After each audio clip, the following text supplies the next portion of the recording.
বিজেপির সবকিছুতেই ন্যারেটিভ প্রতিষ্ঠা করতে হবে। আরজি করের ঘটনা নিয়ে রাজনীতি করছে বিজেপি, সরব বিধায়ক কুণাল ঘোষ। এটা কি ছেলে খেলা হচ্ছে নাকি একটা ইস্যু নিয়ে রাজনীতি করতে গিয়ে, একটি মেয়ের মর্মান্তিক পরিণতি নিয়ে রাজনীতি করতে গিয়ে? আসল কর্তব্যটা তো মমতা বন্দ্যোপাধ্যায়ের পুলিশ পালন করেছে, 24 ঘন্টার মধ্যে অ্যারেস্ট।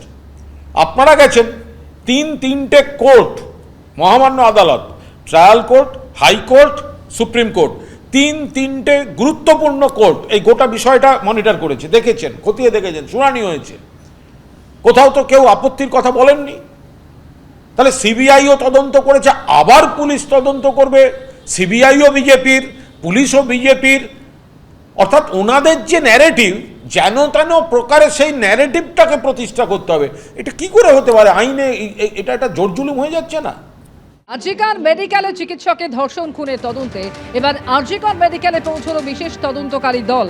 ঘটনাস্থল পরিদর্শন এর জন্য পৌঁছলো সিবিআইয়ের এই বিশেষ তদন্তকারী দল।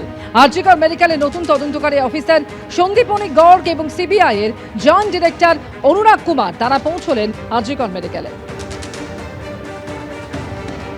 আরজিকর হাসপাতালে ইতিমধ্যে এসে পৌঁছলো সিবিআই এর দল।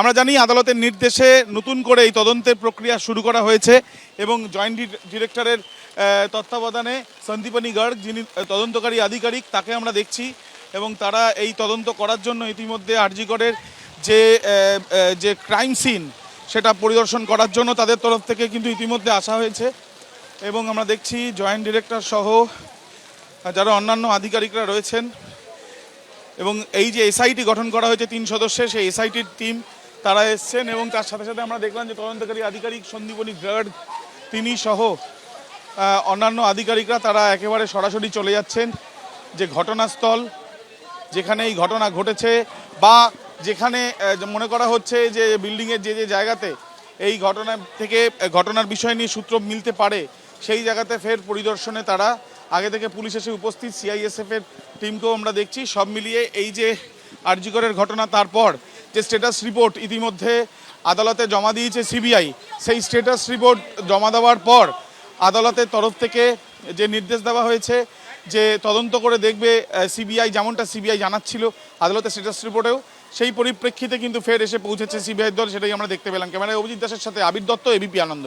সবটাই তৃণমূল তৃণমূল তৃণমূল হচ্ছে নাকি? পুলওয়ামায় তৃণমূল ছিল, পাহেলগাঁওতে তৃণমূল ছিল, পুলওয়ামায় এতগুলো জওয়ান মারা গেল, তৃণমূল ছিল, জঙ্গি তৃণমূল ঢুকিয়েছে। দিল্লি থেকে বম্বে একের পর এক অ্যাটাক হয়েছে, মণিপুর চলছে, তৃণমূল। কেন কথায় কথায় তৃণমূল তৃণমূল করছেন?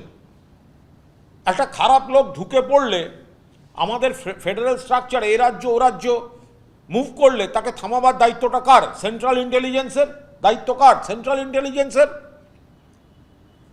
বউবাজারে বিস্ফোরণে আরডিএক্স ব্যবহার হয়েছিল সিপিএম জমানায়, রশিদ খান। বরানগর থেকে ধরা পড়েছিল ট্রাক ভর্তি গাড়ি, আরডিএক্স ভর্তি ট্রাক যাচ্ছিল অসমের জঙ্গিদের কাছে, সিপিএম জমানার বিষয়। এখনো অকারণে তৃণমূল তৃণমূল তৃণমূল তৃণমূল করে যাচ্ছে, তো মহা মুশকিল। গত 15 বছর ধরে পশ্চিমবঙ্গের মাটিকে ব্যবহার করেছে দেশ বিরোধী শক্তি। রাজ্যের বিভিন্ন জায়গায় আশ্রয় নিয়েছে জঙ্গিরা। আগের সরকারও এটা জানতো, দাবি বিজেপি সাংসদ সুখেন্দু শেখর রায়। বিজেপি সাংসদ সুখেন্দু শেখর রায় কি বলছেন আপনাদের সামনে রাখবো, পাশাপাশি রাখবো কুণাল ঘোষ কি বলছেন।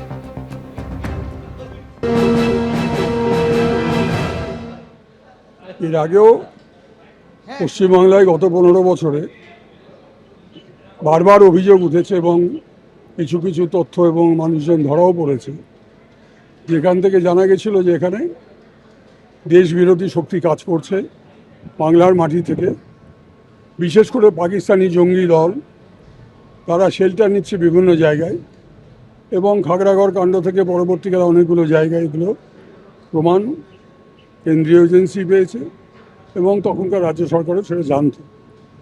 তারপরেও দেখা যাচ্ছে এই স্লিপার সেলগুলো কতটা অ্যাক্টিভ যে তারা রেকি করে, যিনি আজকে মুখ্যমন্ত্রী মাননীয় শুভেন্দু অধিকারী, তার গতিবিধি সম্পর্কে পুঙ্খানুপুঙ্খ খবর তারা বিভিন্ন সময়ে সংগ্রহ করেছে। কোটি কোটি টাকা বেরোচ্ছে, সোনা বেরোচ্ছে, মূল চক্রীরা পালিয়ে যাচ্ছে দেশ ছেড়ে। এটা ভারতবর্ষের অন্য কোনো রাজ্যে হচ্ছে না। ভারতবর্ষে যারা গাদ্দার, সেই গাদ্দার পশ্চিমবাংলাকে সেফ হ্যাভেন বা নিরাপদ আশ্রয় বেছে নিয়েছিল গত 15 বছরে, এটা বারংবার প্রমাণিত হচ্ছে। সবটাই তৃণমূল তৃণমূল তৃণমূল হচ্ছে নাকি? পুলওয়ামায় তৃণমূল ছিল, পাহেলগাঁওতে তৃণমূল ছিল, পুলওয়ামায় এতগুলো জওয়ান মারা গেল, তৃণমূল ছিল, জঙ্গি তৃণমূল ঢুকিয়েছে। দিল্লি থেকে বোম্বে একের পর এক অ্যাটাক হয়েছে, মণিপুর চলছে, তৃণমূল। কেন কথায় কথায় তৃণমূল তৃণমূল করছেন? একটা খারাপ লোক ঢুকে পড়লে আমাদের ফেডারেল স্ট্রাকচার এ রাজ্য ও রাজ্য মুভ করলে তাকে থামাবার দায়িত্বটা কার? সেন্ট্রাল ইন্টেলিজেন্সের দায়িত্ব কার? সেন্ট্রাল ইন্টেলিজেন্সের। বহুবাজারে বিস্ফোরণে আরডিএক্স ব্যবহার হয়েছিল সিপিএম জমানায়, রশিদ খান। বরানগর থেকে ধরা পড়েছিল ট্রাক ভর্তি গাড়ি, আরডিএক্স ভর্তি ট্রাক যাচ্ছিল অসমের জঙ্গিদের কাছে, সিপিএম জমানার বিষয়। এখনো অকারণে তৃণমূল তৃণমূল তৃণমূল তৃণমূল করে যাচ্ছে, তো মহা মুশকিল। রাজ্যে জঙ্গি যোগে একের পর এক গ্রেপ্তারি। এই নিয়ে তৃতীয় গ্রেপ্তারি আদিত্য সিং নামে এক ব্যক্তিকে হাওড়ার বেলেলিয়াস রোড থেকে গ্রেপ্তার করলো বেঙ্গল এসটিএফ। এর আগে আপনারা জানেন হামিম মণ্ডল, যাকে গ্রেপ্তার করা হয় বর্ধমানের অভিজাত আবাসন রেনেসায়, সেখানে জিমে ছিলেন তিনি এবং জিম থেকে তাকে গ্রেপ্তার করে বেঙ্গল এসটিএফ। আর এই হামিমেরই বান্ধবী অর্পিতা সরকার, যাকে ঝাড়খণ্ড থেকে গ্রেপ্তার করা হয়। এবং এদের বিরুদ্ধে একাধিক অভিযোগ উঠেছে, পাকিস্তানের জঙ্গি সংগঠনের সঙ্গে এরা যুক্ত রয়েছে। এছাড়া হামিম মণ্ডল, যার বিরুদ্ধে অভিযোগ রয়েছে যে ভিভিআইপি যারা মুখ্যমন্ত্রী শুভেন্দু অধিকারী তারও গতিবিধি তিনি নজরে রাখছিলেন। এছাড়াও যন্তর মন্তরে যে আন্দোলন হয়েছিল সেখানেও হামলা চালানোর পরিকল্পনা ছিল হামিম মণ্ডলের, পুলিশের উর্দি পরে সেখানে হামলা চালানোর পরিকল্পনা ছিল। এছাড়াও হামিম মণ্ডলের বান্ধবী অর্পিতা, তার বিরুদ্ধেও কিন্তু এই পাক জঙ্গি সংগঠনের সঙ্গে যুক্ত থাকার অভিযোগ উঠেছে।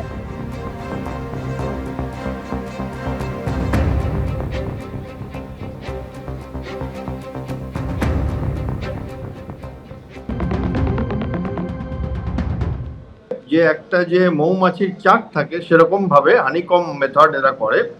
এটা আগে আল কায়দা করতো টেররিজমের জন্য, এখন এরা করছে। এইবার এখন তো মাত্র 3 জন হয়েছে। আমি আশ্চর্য হব না যদি এই নাম্বারটা মানে ডাবল ডিজিটেও চলে যায়, কারণ কিছুদিন আগে রাজস্থানে একটা প্রায় 60খানা জায়গায় একসাথে 20টা ডিস্ট্রিক্টে সার্চ হয় এই মেথডটাকে আটকাবার জন্য, ডিজিটাল যে চলছে আমাদের দেশের বিরুদ্ধে। সেইখানে দেখা যায় যে 900 জন মানুষ যুক্ত ছিল কোনো না কোনো ভাবে এদের সাথে। তো এইটা একটা বিরাট সমুদ্র। এবার এই রকম ভাবে একটা লোভ, একটা উচ্চাশার জায়গা ধোঁয়া দেওয়া এবং চটজলদি বড়লোক হওয়া, বিখ্যাত হওয়া, যাদের ধমনীতে যাদের উত্তেজনা দরকার, ঝুঁকি নিতে যারা একটু বেপরোয়া আছে, সেই সমস্ত মানুষজনকে এরা আইডেন্টিফাই করে, রিক্রুটমেন্ট করে, কাজ দেয়, সিলেক্ট করে, ট্রেনিং করে। যারা যথার্থভাবে কাজ করছে ট্রেনিং। এখন অবধি আমাদের ভাগ্য ভালো যে আমরা একটা সাধারণ কিডন্যাপিং অপারেশনের সার্চ করতে গিয়ে এত বড় একটা যে আমাদের পশ্চিমবঙ্গের মুখ্যমন্ত্রীর বিরুদ্ধে একটা কার্যকলাপ করছে, সেইটার আমরা একটা সূত্র পেয়ে যাই। এটা আমাদের অত্যন্ত ভাগ্য ভালো এবং এসটিএফ প্রচন্ড ভালোভাবে কাজ করছে, তাতে কোনো সন্দেহ নেই। সমাজ মাধ্যমের স্বাধীনতা প্রচুর, কিন্তু দায়িত্ব খুব কম। যে যেমন ইচ্ছে সমাজ মাধ্যমে ইচ্ছে কাজ করতে পারে এবং সেইখানে আইনের আওতায় আনার জন্য যে চলতি আইন আছে আমাদের দেশে সেটা যথেষ্ট নয়। একটা সীমারেখা টানা দরকার।